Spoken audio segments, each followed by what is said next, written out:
आज हजुरहरूलाई मैले माछा तार्ने घरमा सजिलो तरिका बताउँदैछु। सबभन्दा अगाडि मैले माछा लिएँ। त्यो माछालाई राम्रोसँग धोई पखाली गरेर काटेँ। त्यसपछि एउटा भाँडोमा राखेर त्यसमा मैले अलिकति बेसार राखेँ अनि घरमा पिसेको जिरा धनियाँहरूको धुलो राखेँ अनि स्वाद अनुसार मैले त्यसमा फेरि नुन राखेँ।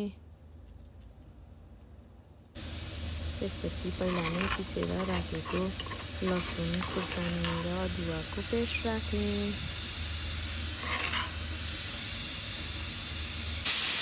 अनि त्यसमा अलिकति मैले लेमन राखेँ।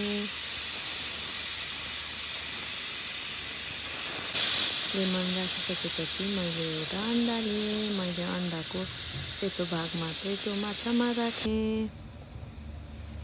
अनि त्यो माछामा सब चिज राखिसकेपछि मैले राम्रोसँग मिक्स गरेँ।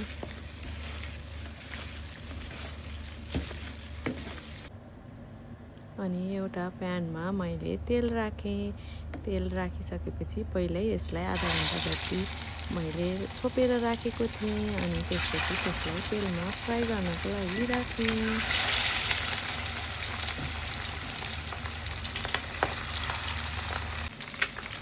त्यसपछि फ्राई भइसक्यो। अब त्यसलाई मैले एउटा भाँडामा निकाल्दैछु।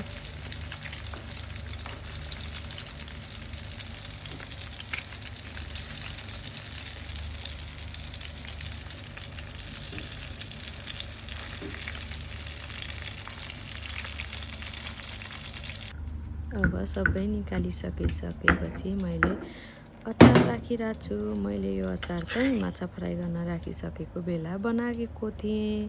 यो अचार चाहिँ टमाटरको हो।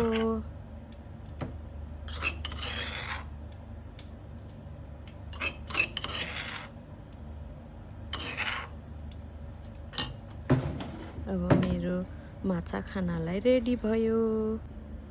अब हामी सबैजनाले खाएर इन्जोय गर्छौँ।